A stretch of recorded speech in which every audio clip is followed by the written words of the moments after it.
आगे बढ़ने से पहले आपको ये बता देते हैं कि न्यूज़ 9 ग्लोबल समिट में जर्मनी के स्टटगार्ट में आज रात 9 बजे पीएम मोदी का संबोधन होगा। और इसी के साथ ही अगली खबर पर रुख कर लेते हैं। छत्तीसगढ़ के सुकमा से खबर है, जहां नक्सलियों और सुरक्षा बलों के जवानों के बीच मुठभेड़ खत्म हो गई है। मुठभेड़ में 10 नक्सली ढेर कर दिए गए हैं। ये रिपोर्ट देखिए। छत्तीसगढ़ में नक्सलियों पर लगातार प्रहार जारी है। नक्सलियों की कमर पूरी तरह से तोड़ने के लिए सुरक्षा बल लगातार अभियान चला रहे हैं और आज की कामयाबी को बड़ी सफलता मानी जा रही है, क्योंकि आज की मुठभेड़ में 10 नक्सलियों को ढेर कर दिया गया। साथ ही मौके से बड़ी संख्या में हथियार बरामद किए गए हैं। मौके से जवानों ने 3 ऑटोमेटिक समेत कई हथियार बरामद किए हैं। नक्सलियों की सुबह में जवानों के साथ मुठभेड़ की शुरुआत हुई थी। दोनों तरफ से कई राउंड फायरिंग हुई। खबर के मुताबिक डीआरजी के नेतृत्व में टीम नक्सलियों की घेराबंदी के लिए निकली थी। सूचना मिली थी कि ओडिशा के रास्ते नक्सली छत्तीसगढ़ के जंगल में प्रवेश कर गए हैं। इसके बाद ही टीम घेराबंदी के लिए गई थी। डीआरजी जवानों के साथ सीआरपीएफ के जवान भी मुठभेड़ में शामिल रहे। बता दें कि जनवरी 2024 से अब तक कुल 257 नक्सलियों को मार गिराया गया है, जबकि 861 को गिरफ्तार किया गया है। 789 नक्सलियों ने आत्मसमर्पण किया है। गृह मंत्री अमित शाह पहले ही कह चुके हैं कि केंद्र सरकार मार्च 2026 से पहले नक्सलियों के सफाई के लिए प्रतिबद्ध है। और जम्मू में कश्मीरी पंडितों की 25 दुकानों पर जम्मू डेवलपमेंट अथॉरिटी की ओर से बुलडोजर से कार्रवाई की गई है। अथॉरिटी के इस एक्शन से विस्थापितों में आक्रोश है। वहीं इस मामले को लेकर सियासी विवाद भी बढ़ गया है। ये रिपोर्ट देखिए।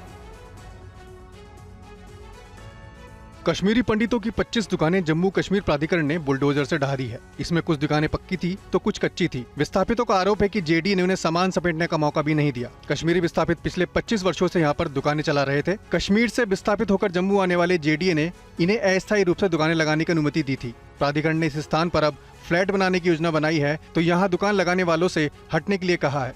कई बार उन्हें नोटिस भी दिया गया था। Without any notice, without any चीज दुकान खाली करो। हमें पता नहीं चला क्योंकि हम तो इनोसेंट रहे इस चीज से। उससे पहले भी जेडीए एक दिन आया था, उसने बोला था कि दुकान खाली कर दो।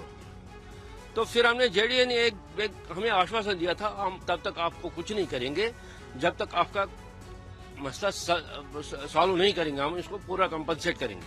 पीडीपी प्रमुख महबूबा मुफ्ती ने कश्मीरी पंडितों पर हुई कार्रवाई को लेकर सबसे पहले सरकार पर निशाना साधा। इसके बाद बीजेपी ने भी उमर सरकार को निशाना बनाया है।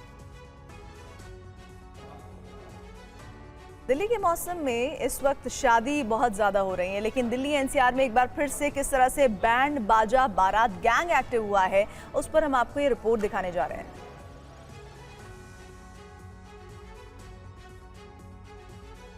बैंड बाजा बारात गैंग की चोरी करने का सीसीटीवी फुटेज सामने आया है। सीसीटीवी कैमरे की इस तस्वीरों को जरा गौर से देखिए कि कैसे ये बैंड बाजा बारात गैंग का काले कोट में घूमता हुआ ये शख्स अपने शिकार की तलाश में है।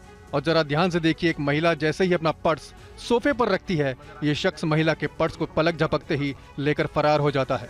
अब आप दूसरी सीसीटीवी फुटेज देखिए, कैसे वेटर की ड्रेस पहने ये पहले तो चारों तरफ देखकर इस बात की तस्दीक करता है कि कोई इसे देख तो नहीं रहा, और जैसे ही मौका मिलता है ये चंद सेकंड में रखे बैग पर हाथ साफ कर देता है। दरअसल ये गैंग इतना शातिर है कि इस गैंग के सदस्य कभी वेटर बन के तो कभी शादी समारोह के अंदर परिवार के रूप में दाखिल होते हैं और शादी में आए लोगों में घुल मिल जाते हैं। मौका देखते ही महंगी ज्वेलरी, नकदी और पर्स पर हाथ साफ कर देते हैं। इस गैंग में महिलाओं के साथ बच्चे भी होते हैं। वहीं दिल्ली पुलिस की क्राइम ब्रांच ने एक शातिर गिरोह का पर्दाफाश भी किया है, जो हाई प्रोफाइल शादियों को निशाना बनाकर चोरी की वारदात को अंजाम देता था। और राजस्थान के झुंझुनू में एक हैरान कर देने वाली घटना सामने आई है। यहां एक व्यक्ति मृत घोषित होने के बाद स्मशान घाट ले जाया गया, लेकिन चिता पर रखते ही वो जिंदा हो गया।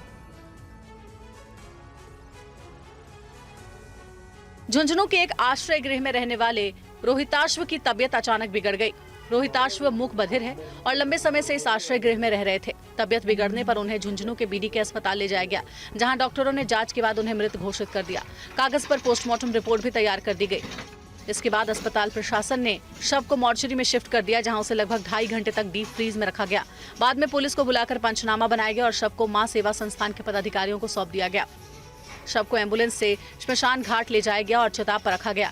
तभी अचानक लोगों ने देखा कि रोहिताश्व के शरीर में हरकत हो रही है और उनकी सांसें चल रही है। इस मामले में 2 डॉक्टरों को निलंबित कर दिया गया है।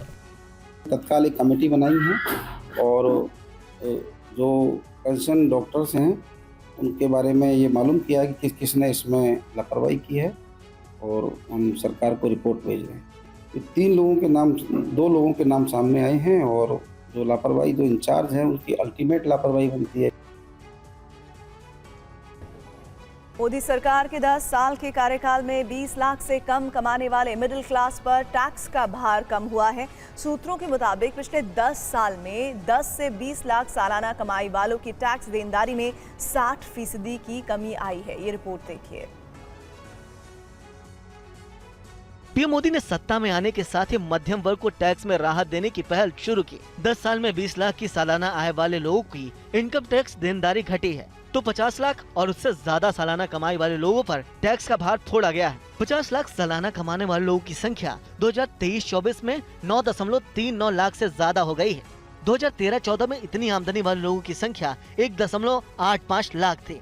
इस तरह बीते 10 वर्षों में इनकी संख्या 5 गुना ज्यादा हो गई है। 2014 में 10 लाख से कम आय वालों का हिस्सा कुल टैक्स में 10.17% था, जो 2024 में घटकर 6.22% हो गया है। सूत्रों के मुताबिक आयकर से मिली कुल राजस्व का 76% 50 लाख से ज्यादा कमाने वालों से आया। सरकार की कड़ाई का नतीजा है कि ITR यानी इनकम टैक्स रिटर्न भरने वालों की संख्या 2013-14 में 3.70 करोड़ से बढ़कर 2023-24 में 7.97 करोड़ पहुँच गयी है, जो करीब 121% है। मोदी सरकार की तरफ से दी गई छूट और कटौती की वजह से आज 7 लाख सालाना कमाने वालों को कोई टैक्स नहीं देना पड़ता है।